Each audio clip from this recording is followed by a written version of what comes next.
Gaano ba katimbang ang Diyos para sa iyo? Pag-usapan po natin yan sa devotion natin na ito. Magandang araw po sa bawat isa sa inyo. Welcome back to our 365 Daily Devotions Seminar Edition.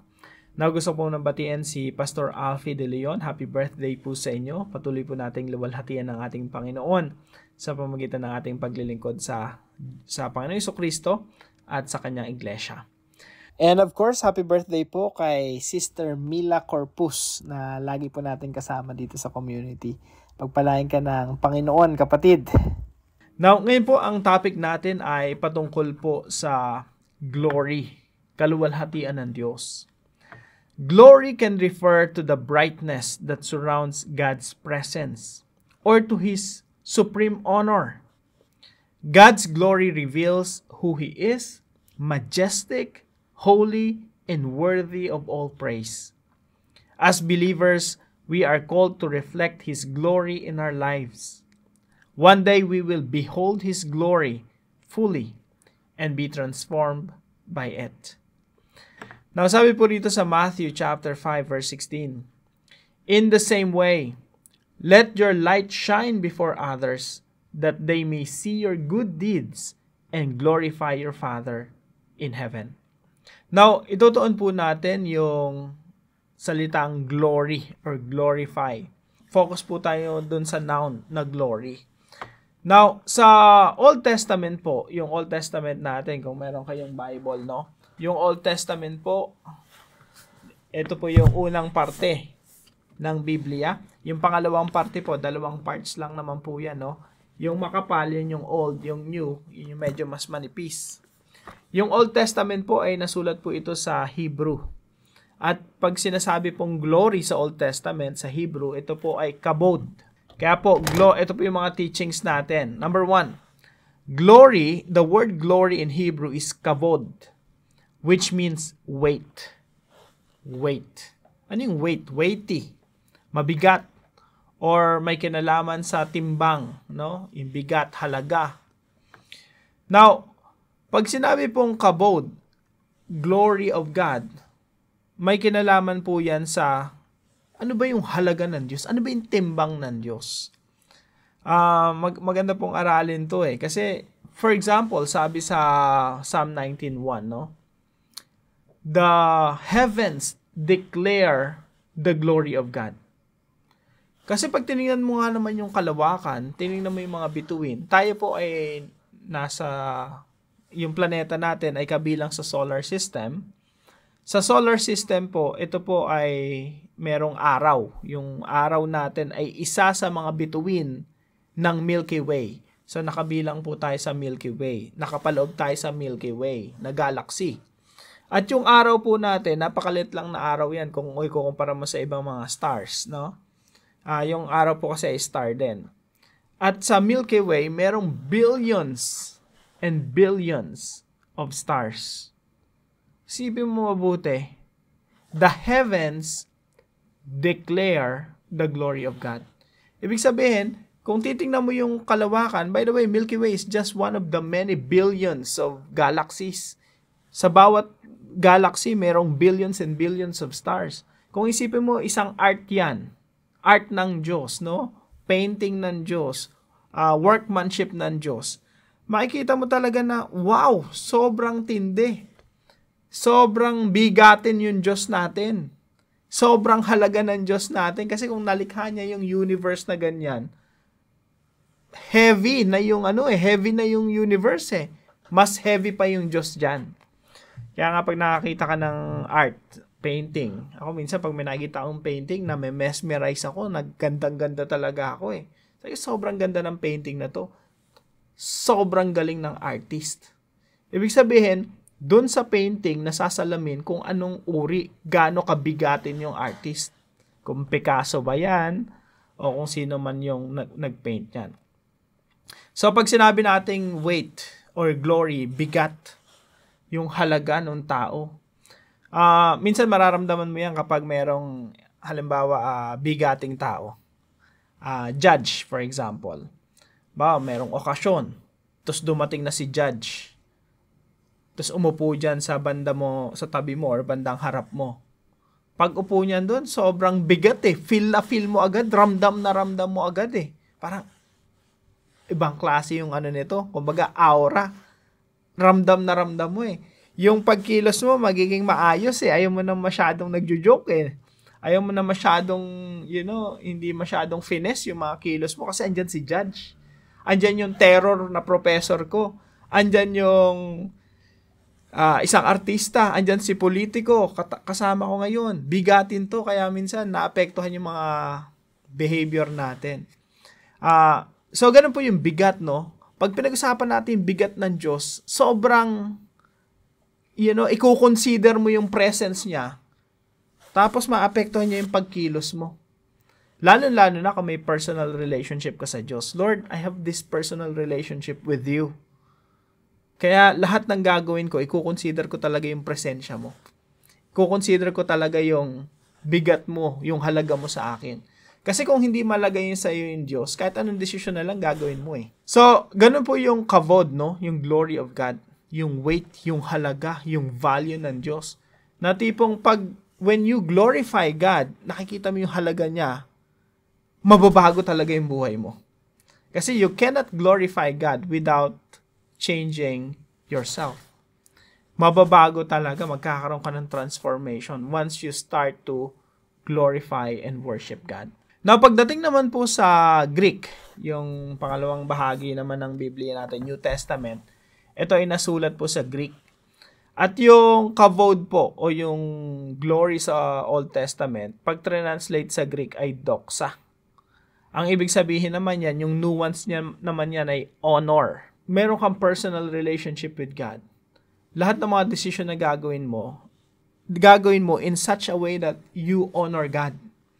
Para pong sa mga parents natin yan, pag ino-honor natin yung parents natin, ayaw natin silang masaktan. So, magpapakabuti tayo, magpapakahusay tayo, pag-usayin natin yung pag-aaral natin.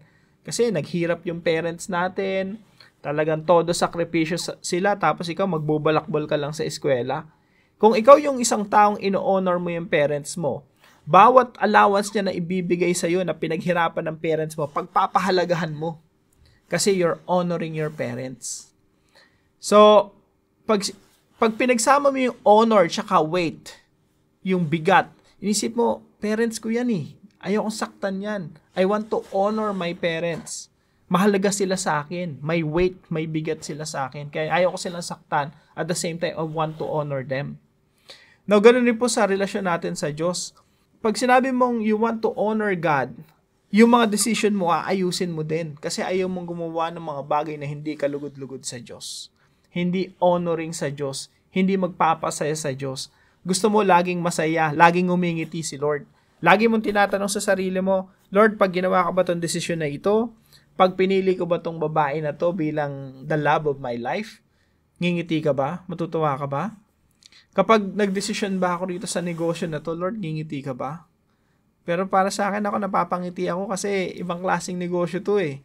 Pero si Lord, nalulungkot kasi ang dami mong sasagasa ang mga tao. So kung mabigat sa'yo si Lord, may weight si Lord sa'yo. May yung, alam mo yung glory ng Diyos. Yung bigat ng, yung value ng Diyos, yung halaga ng Diyos, talagang madadamay pati decision mo.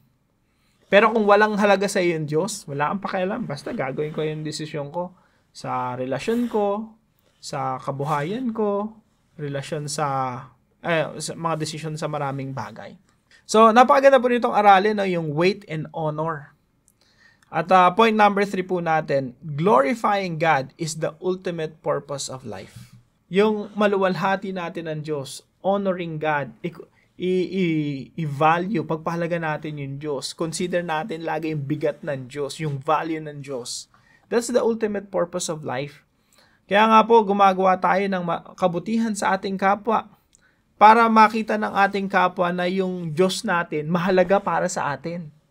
Ino-honor natin yung Diyos natin. Kaya po rito sa Matthew chapter 5 verse 16, sabi dito, "Let your light shine before others, that they may see your good deeds and glorify your Father in heaven."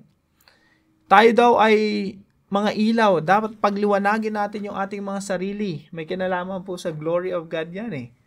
So, sa harap ng mga tao upang makita nila ang inyong mabubuting gawa at papurihan ang inyong Ama na nasa langit.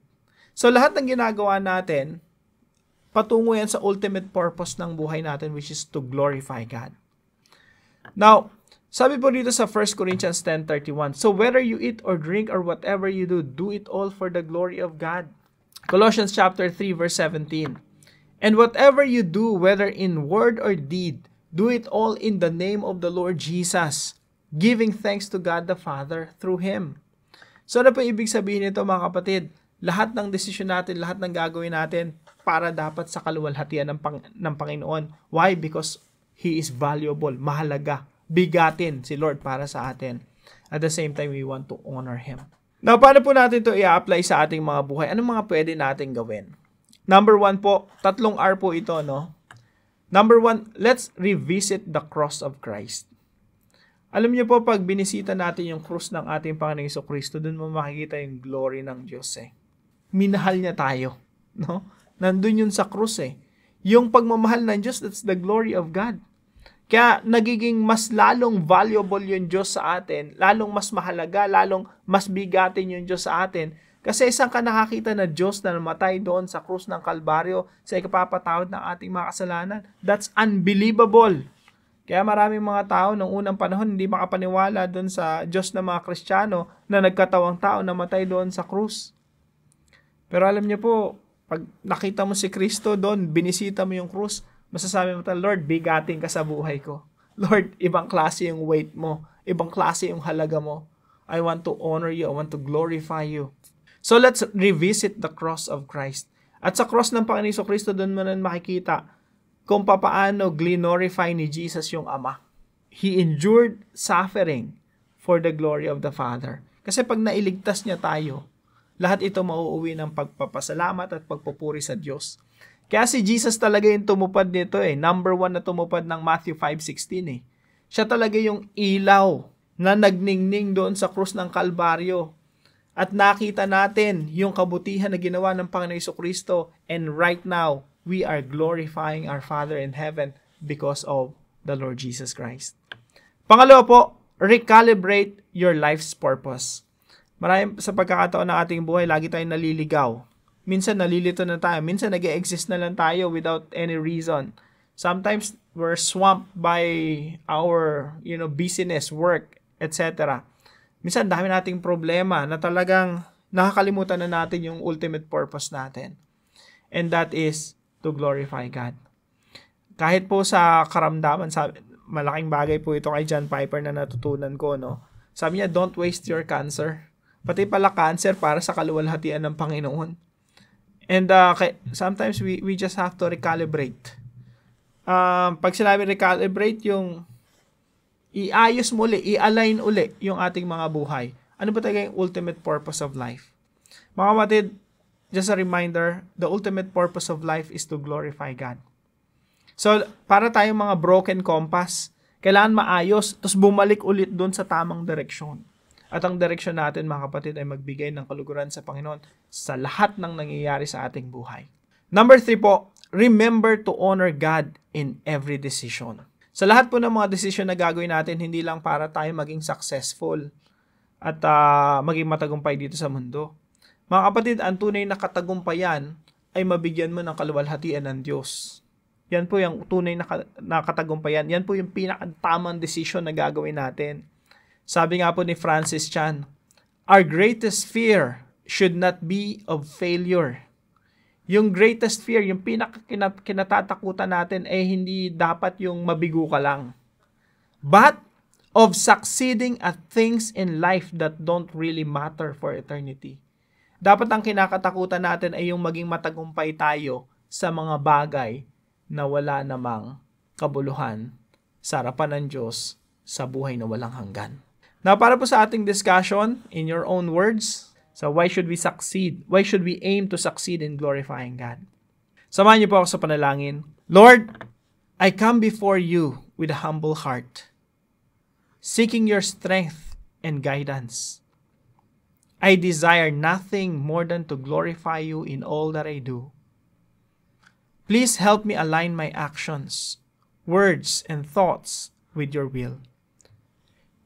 Grant me the wisdom to prioritize what truly matters.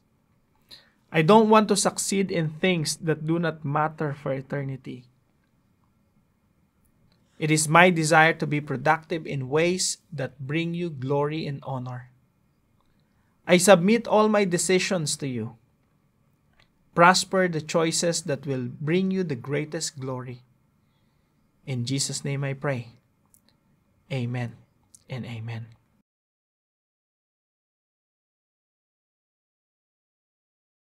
Maraming salamat po sa partner natin sa devotion natin na ito, si Brother Sammy and Rita. Pagpalain po kayo ng ating Panginoon. Salamat po sa inyong suporta sa channel natin. Now, kung kayo po ay may natutunan sa devotion natin na ito, ipalam nyo lang po sa comment section right below this video. And please don't forget to share this devotion to your family and friends. God bless you mga kapatid. See you po tomorrow 5 a.m. dito sa ating Daily Devotions.